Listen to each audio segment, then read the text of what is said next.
आज वैदिक काल के बारे में जानते हैं। भारतीय संस्कृति का परिचय हमें वेदों से ही मिलता है। वेद 4 हैं, आप सब जानते हैं, ऋग्वेद, यजुर्वेद, अथर्ववेद और सामवेद। ये ज्ञान के असीम भंडार हैं, भारतीय संस्कृति के ज्ञान के असीम भंडार हैं। इस काल के साहित्य से ज्ञात होता है कि उस युग में समाज 4 वर्णों और 4 आश्रम में बटा था।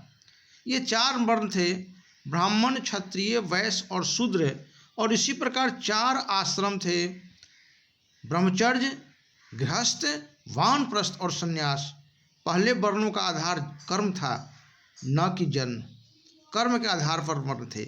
समय के बीतने के साथ साथ सामाजिक स्थिति में बदलाव आया तथा जाति प्रथा प्रचलित हो गई और वर्ण का आधार जन्म हो गया। जन्म के आधार पर माने जाने लगे। भगवान महावीर और गौतम बुद्ध ऐसे महात्मा थे जिन्होंने समाज में पनपी बुराइयों को रोकने का बहुत प्रयास किया। भगवान महावीर, भगवान गौतम बुद्ध ये राजघराने से थे, लेकिन मानव धर्म की स्थापना के लिए इन्होंने राजपाट सब त्याग कर दिया और संपूर्ण विश्व में मानव धर्म स्थापित करने का प्रयास किया। भारतीय संस्कृति का भी इन्होंने बहुत प्रचार प्रसार किया। उन्होंने अहिंसा, प्रेम, सत्य आदि भावों को विकसित किया। चंद्रगुप्त मौर्य से लेकर सम्राट हर्षवर्धन तक का काल हमारे इतिहास का सबसे उत्तम काल माना जाता है। चंद्रगुप्त मौर्य मौर्य वंश के संस्थापक थे।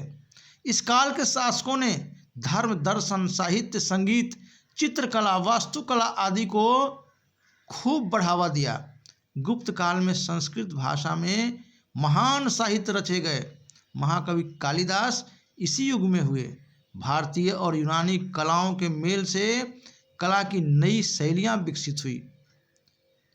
यूनानी सम्राट सिकंदर का आक्रमण भी इसी काल में हुआ था और फिर यूनान से जो कलाकार आए थे और भारतीय कलाकारों के मेल से एक इंडो एशिया कला का विकास हुआ। भारतीय यूनानी कला का भी विकास हुआ।